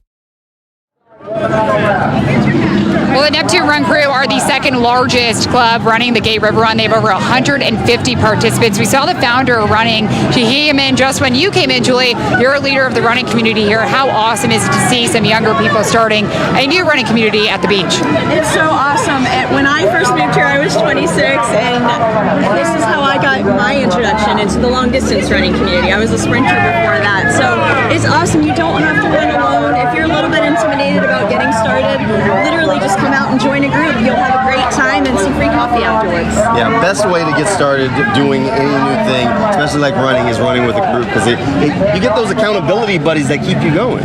Absolutely, and it's strange as it seems to get up early in the dark and run. It's something to look forward to every week. And if you go anywhere near Neptune Beach, you'll definitely see those big groups of runners out there. They're tough to miss. Been hearing about this group for a little while because it just keeps growing, and it's been growing so quickly. It's great to see all of them. Hopefully many of their runners are already finishing or finishing soon. The hats have run out for the men. The women's hats are getting smaller and smaller. The stack is almost out, so there are still some that are kind of racing in to get those hats. We're kind of in jeopardy here. I'm in danger a little bit. I was about to say, I don't know if all of these women know that there are still hats, but when they were calling out only a few hats left, some girls were trying to just run down Jamal. So I'm like, oh, be careful over there. Hey, I get it. You got to do what you got to do to get a hat. Cole, look, I'd do the same thing if I was trying to get one of those hats. I get it. By the way, 119 members of the Neptune Run Crew ran today, second most of any of the teams on the list here in the team competition. So great camaraderie there. Anybody who has run with a running group, as I think we all probably have at one time or another, knows to have that extra bit of accountability, motivation, maybe somebody to complain to. You know, hey, it matters to have friends to run with. Misery loves company. Yeah, that's right. And this is what I tell people all the time. You know, when you're preparing for events, you know, you want to have your plan and you want to have it written out. You want to surround yourself with people, but you have to have the perseverance to get out there every day and train with those folks. And no doubt about it. When we come back, we're going to talk a little bit about how to prepare yourself. If you're sitting here at home or watching this online or watching somewhere and thinking, you know what, I got to run the Gate River Run next year. We'll talk about how you can get yourself ready. You have more than enough time, by the way. Absolutely. Keith and Kelsey will walk us through how that will all go down. Our coverage of the Gate River Run continues from all over Jacksonville, including the Green Monster. Stick around, more to come right here on Channel 4.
Here was the big pass earlier today at the Gate River Run to Shomi Mekinen.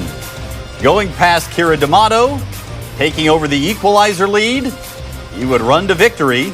And there you see Rachel Smith in the middle of the group behind. She would wind up passing D'Amato as well and finishing as the women's champion. A little bit of drama on the Hart Bridge once again this year, Keith. Love it, love it. I mean, when was the last time we saw a women's finish like this? And, you know, I can't remember where someone was walked down in the last mile. Yeah, and as far back as she came from, we saw that D'Amato and Emily Durgan had started to pull away, and then Kelsey made the call. She saw Rachel Smith making a move, and she did just that.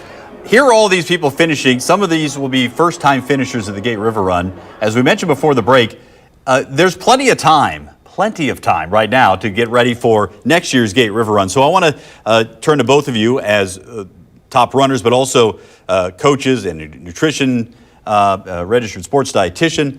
What do people need to do to be able to run this race next year if they haven't run before? You know, start preparing now. Put down a plan and make it written. If it's not written, it's not real. And surround yourself with people like in a training group and then, be willing to go out there and train on the days that you need to train. But there's another big piece to this, and it's the nutrition piece.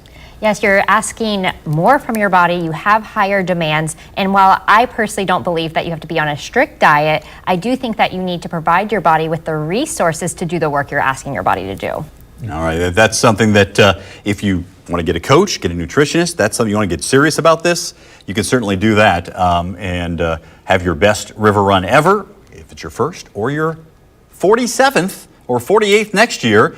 18 streakers began this race. They've run each and every one of them, and one of those is standing by with Jamal and Alessandra. Yeah, that's right, Cole. This is John Waller. He is one of our streakers who just crossed the finish line, one of the first ones to do that. John, how does it feel? You're 47th. I'm showing my age. But you know what? I finished. I didn't get hurt, and I beat last year's time. I don't know how I did with everybody else. I don't know if anybody else beat me. They probably did. But it was fun, but it was hot and humid. Really hot and humid. The bridge was tough, as always. That's why they call it the Green Monster. That's right. That's right. All you can do is get a little better each year, right? You beat last year's time. That's a good step. My goal is to finish and not get injured.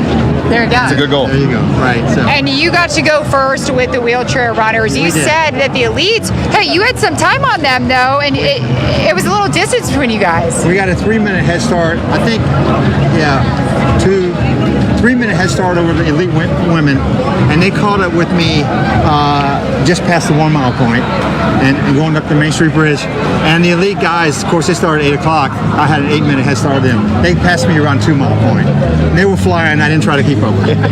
How much has this race changed from the beginning? I mean, seeing thousands of people take the streets from what it started like when it was first getting going. Well, it's a lot bigger, and it's moved locations several times, but it's always fun. And we always enjoy it. It's always a great time. There's so much people out there, so much camaraderie, so much support out on the course, and it's just a cool event. But it's a lot bigger. Technology's improved, obviously, so it's always fun though. Well, congratulations, John. Thank you. I appreciate it. Thank you. Cole, back to you in the studio. Talked to streakers through the years, and it means so much to them to continue the streak. And each and every year, there's a little smaller group. This year went from 19 to 18. And boy, we just hope we have as many of them around for as long as possible to continue running this race. I talked to one former streaker this week and asked him, does he miss it? He said, yes, but I just couldn't do it anymore. It got to the point where, age and injury, and he said it was the one race he trained for, and then a couple of years ago decided I just can't do it. And so I think he's probably sitting at home watching right now. A lot of streakers are doing that, or former streakers right now, and it's a great part of this race.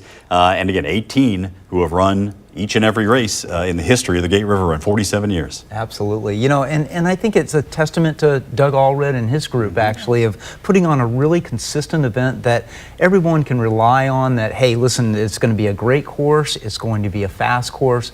The organization of it is fantastic. It usually starts almost on time every single time. It's got a great legacy. We talked about the streakers. There are also a lot who have run almost every race, including our friend Augie Leone, who is the oldest to ever run the Gate River Run. He has gone through the 5K at 94 years of age. Last year he ran 2:33:32 as a spry 93-year-old. Augie is out on the course right now. One of my favorite runners in Jacksonville. You two are certainly on the list, but it's tough to beat Augie at 94 years old, out there just still doing it. Absolutely. You guys know him, and he's done well. 88-year-old James Howell also running. He broke Augie's mark last year as an 87-year-old, broke the age record for 87.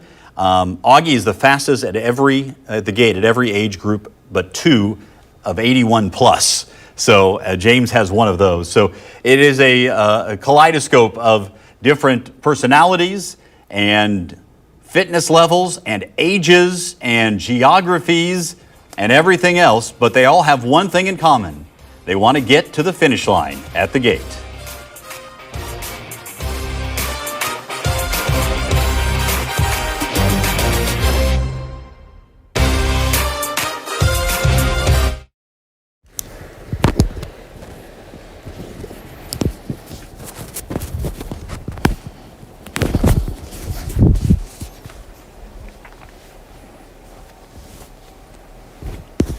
Michelle's mic check. 1, 2, 3, 4, 5. Yep.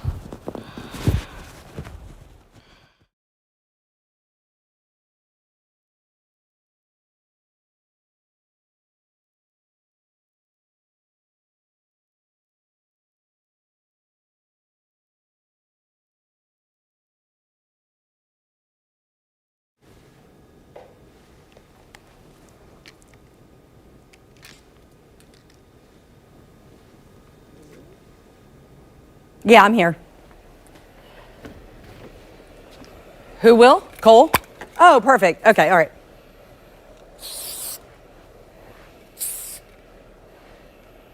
That's fine. I'm here.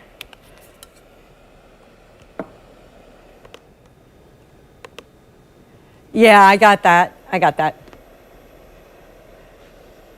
Waiting to see if I know somebody run by.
Significantly. That's not to say it's not on the way, but let's take a look around our area right now and really head to another area of town where we're watching the Mayport here. This is the Morningstar Marina. No real wind significance here. The temperatures, though, on the rise. And look, it looks super flat out there for you boaters if you want to head out. This is from Snapjacks. Thank you to our insider who sent this photo from earlier this morning.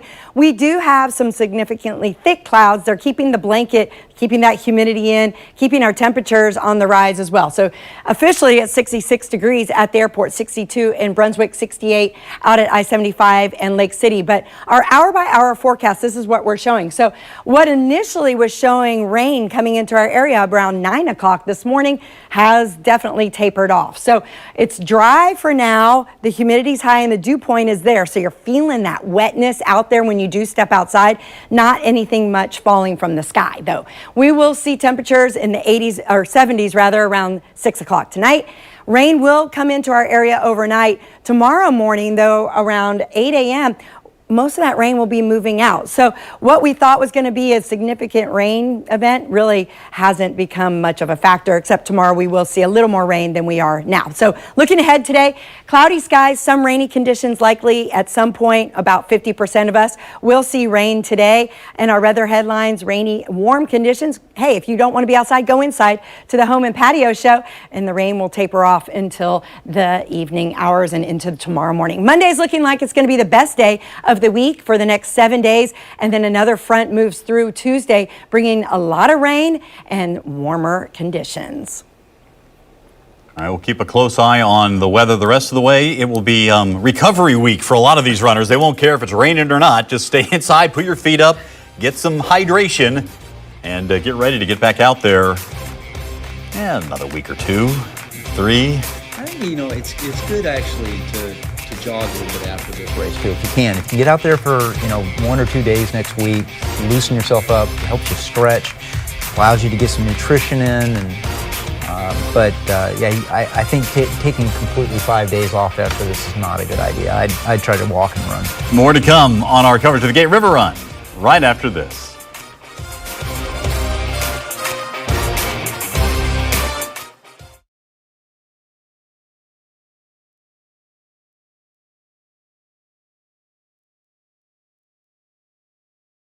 A lot of like 8, 10, 12, 14-year-old girls. She's almost 14. Just keep, they run well early, and, whatever the pressure is, it's the same thing with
minutes and 34 seconds to finish in the top 55.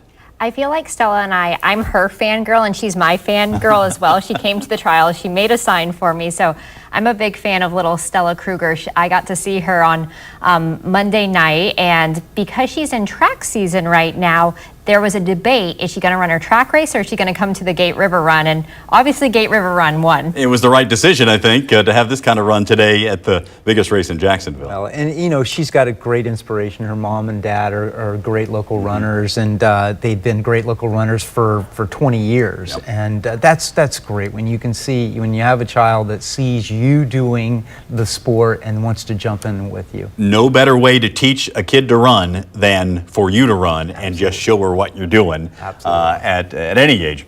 Control the distances for the little ones, but that's certainly one of the things. Let's head around the course and check in with everybody one more time and see what's going on right now as they sit at the Gate River Run. Kevin, where do we want to go first?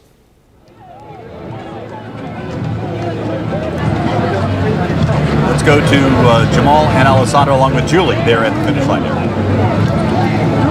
Yeah, things are still busy here, Cole, as the finish line's really packed at this point. Folks are coming across. Look, it's great. A lot of people are really enjoying. The hats are officially gone. There was a mad dash for them. I didn't end up getting run over in the end, but the final hats were gone like right after the last time we finished talking to you. So I know the people that came through right after the final hats were given away were a little upset, because that's a goal for a lot of people to get one of those really cool looking hats. Yeah, I was telling Alessandra, since this is her first experience with Gate, that there are many races within the race, and the hat race is definitely one of them. Not surprising, Julie gets to wear that pretty pink hat because she came in obviously as a very, in the beginning, there was a lot of hats left when you came through. So yeah, but thankfully Jamal didn't get run over by anyone. I was a little worried there for a minute. I'm not going to lie to you. I was a little concerned. But it's been great out here. Look, a lot of people are really enjoying it. So the people that are coming through now have times, they're enjoying it, they're happy that they're finishing. Some of them are running the river run for the first time. So I'm sure there's somebody at home who's thinking about maybe running the river run next year. Julie's been trying to convince me to do it, but you know, part of the broadcast here, so maybe a little busy during the river run. But if somebody's sitting at home and is thinking about running the Gate River Run next year, you mentioned that maybe starting with a 5K is a good way to do it, and we talked about running with a group. What other tips can you give somebody while they have a full year to start getting ready? Well, if you feel like you need a coach, there are a lot of coaches available out there. I am one of them in town. But you know, it's just like you said, it's just getting started. I love, you guys mentioned Stella Kruger. Really any age can be out here, you know. It's running is something that you just need a good pair of running shoes to do. You don't need a ton of equipment. And it's one of those things that you put a little bit of work in and you see the reward, and you put in a little bit more work and you see the reward. So it's definitely just, as Des Linden says, right foot, left foot, repeat. It's really that simple. You can make it more complicated if you're chasing a certain time. You know, you want to break an hour, or you want to be in that yellow or blue start wave. But it's really all about what your goals are and just putting one foot in front of the other and getting out there each day. And quickly, I just want to say, Julie, thank you again for the Stackhouse Cam. That's going to be our new name for the GoPro. Like I said, I tried it with the Streakers. It is not easy to hold that 5 extra pounds that she had to wear. There's no one better in Jacksonville to debut the Stackhouse Cam than Julie Stackhouse herself. So thank you again, seriously. Thanks. I had a lot of fun. I really felt it on the Heart Bridge, though. I will say next year I'm going to do a little bit more strength training before the race. Yeah, those extra pounds can make a big difference, especially when you're going up the Green Monster. Cole, like the Green Monster got its name for a reason, right? It's a difficulty, it's a challenge at the end of this race. Always going to be a factor. So if you're looking ahead to next year and running, maybe put a goal weight in there too. Some of us may have more to drop than others, but something to look forward to as you get ready for a 9.3 mile run. Let's head back up to the Green Monster and check in with Justin and Mike one more time, guys. Yeah, Cole, probably one of our favorite parts of the race. I mean, Mike and I, we've seen so many people. We've known Mike has taken selfies with people, taken pictures of other people who are asking him to stop. Really a cool part of the race. You're seeing so many familiar faces. And one story that's really cool, you told me you saw somebody you took a picture with, and you know, people run these races for all kinds of different reasons, to win, to finish, to prove a point, and one person you just met has a really good story to prove. Absolutely. Dear friend Cindy McCaffrey, who's overcome a really bad bike accident and a lot of medical issues, and for her to be out here running, it was really emotional for her. And although I love seeing the elite runners and all the great performances, this is my favorite part of the race, because I see a lot of my physical therapy patients. I just saw Eric Prostrom, a local hero who's a firefighter, has run the River Run. This is his 22nd year in full fire gear. So a lot of great stories and stories behind the runners. And again, it says a lot about Jacksonville and the people in this city and how this whole city embraces this great race, fitness, health, running. It's awesome. It's awesome. I mean, you're seeing your friends, your neighbors. I've seen high school football coaches and basketball coaches and friends and people I went to elementary school with. So it's really cool to see these are the people of Jacksonville. These aren't the elite runners. These aren't going to win the race, but it's so cool. You get to the finish line. We're about 80 yards away from that final mile, and you can see it in their faces, the excitement, the people taking selfies, and it's just exciting. So we're getting to the point where we're seeing kind of the normal people of Jacksonville. That's what makes this so special. Exactly. And, these are the people who have worked really hard to get to this race. So just finishing. They're not worried about the time and finishing. So other than a lot of pain coming up the bridge, there's a lot of smiles because, again, they've worked very hard. They're very enthusiastic to get here. And these are the people that get their neighbors to join them next year. And that's why this year, I think, was the second year that this race is sold out. It's because of this, because people get out here and they bring their friends with them and family. We could stay up here for an hour and talk about the great stories behind these great runners. A lot of fun, and it means a lot to the city. We're talking about the Neptune Beach Run Crew. We heard that story from Alessandra. So many people, friends that telling friends about running, getting in. Heard Kelsey and Keith talk about training and starting a head start now, start tomorrow, training for next year, the 48th installment. And one of these days, I'm a Jacksonville resident. I moved here when I was 3. I am going to compete in this race. Right now, if I had to compete in the race, it would probably be in a stroller, which I've seen a lot of babies being pushed in and stuff. So that would be my aspect. That would be my aspect. I've run this race 8 or 9 times, and I love it. And I tell you, it's something special. So we're going to hold you to that, Justin, to get out here and see you come up this Hart Bridge. That's right. So it's awesome. You can continue our coverage, and you see all the people and faces, and you probably see on our stream later on people still crossing that finish line. But a great sight on the Hart Bridge is starting to warm up a little bit more. The cold, the fog has lifted a little bit. The overcast has lifted a little bit. Now it's going to be a little bit more humid, but a great race, a great time. And for Mike Ryan on the Hart Bridge, kicking it back to you, Cole and Kelsey and Keith in the studio. All right, Justin, thanks so much. Yeah, there are so many aspects to this race. One of the big ones is the community feel. When you're out there on the course, people who aren't running set up lawn chairs and cheer you on. And of course, we get to the end and your friends are there. That is one of the big parts of what makes this such a special day in Jacksonville. We'll have more, including our reflections on the 47th running of the Gate River Run, as our coverage continues right here on Channel 4.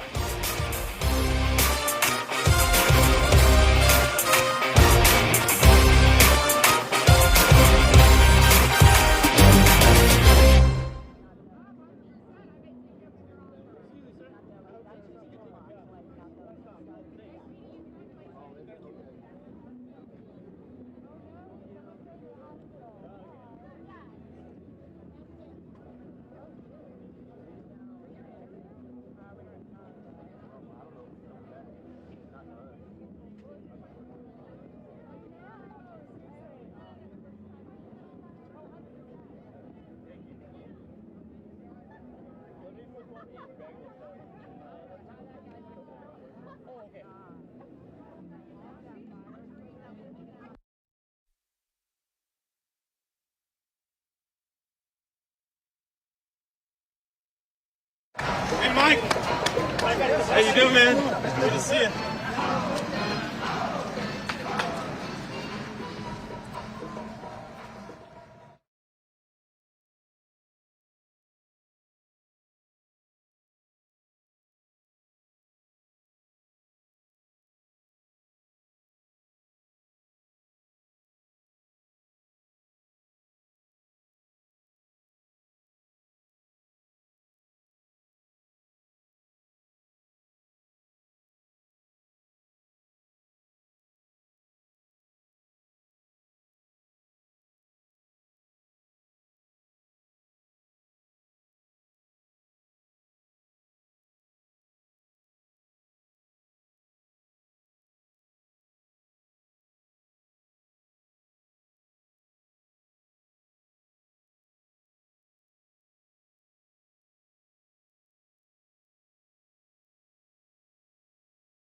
So far, nearly 6,000 runners have finished the Gate River Run.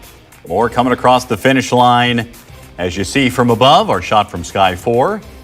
The finish line right outside Everbank Field, and more runners making the end. This was earlier. Our men's and women's winners, Rachel Schneider-Smith on the left and Tishoni Mekinen on the right. National champs in the 15K, winners of the Gate River Run. They have etched their names into history. And I'll ask both Keith Brantley and Kelsey Pontius here in studio how you guys will remember this year's installment of the Gate River Run. Keith? Well, two things. One, ultra competitive. I mean, when was the last time we saw runners being passed at the very end of this race? And you know, Rachel, hunting down, Kira D'Amato, and Mekinen holding off Bohr, who is a two-time Olympian in the steeplechase. Mekinen is a young guy. He's got a lot of great years ahead of him. Kelsey? I think that, to Keith's point, how competitive it was, and kind of following running a little bit closer, knowing the background story of these athletes just beyond how they showed up today and how their build-up translated to these races. I'm just so excited for Rachel Schneider. A great run for her today. I will, I think, remember this by Mekinen's charge up the Hart Bridge. Unbelievable amount of energy put in. He suffered to get to the top and then was able to hang on for the victory. That is what being a national champion and a Gate River Run champion is all about. Thank you so much for joining us once again this year for our coverage of the Gate River Run. For Keith Brantley, Kelsey Pontius, and our entire crew out on the race course, I'm Cole Pepper. We'll see you next year at the Gate.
That's what keeps everything up, right? You know what I'm saying?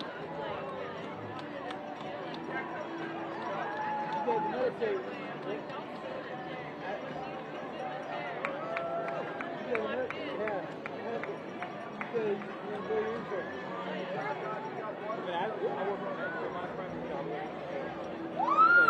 I got really good insight. I'm not sitting in that chair.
So he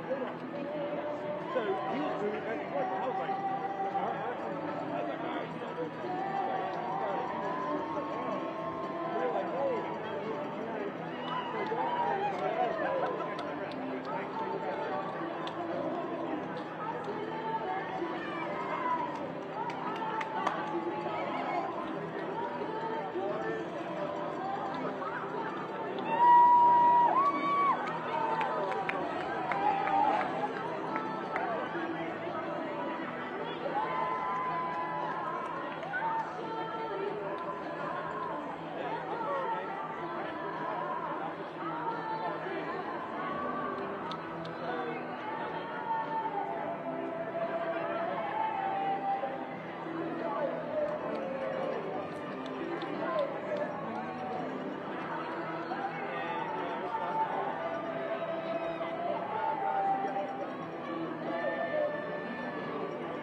time is it?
clock's not right.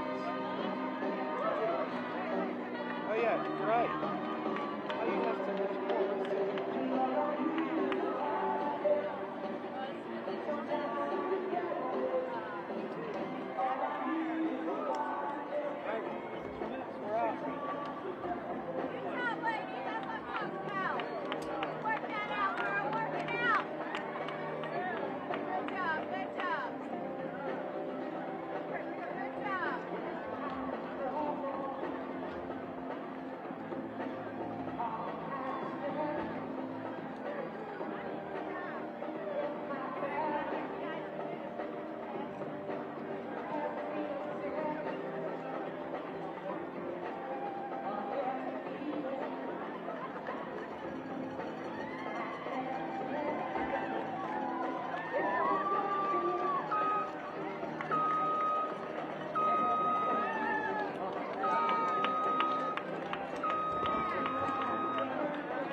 Hey!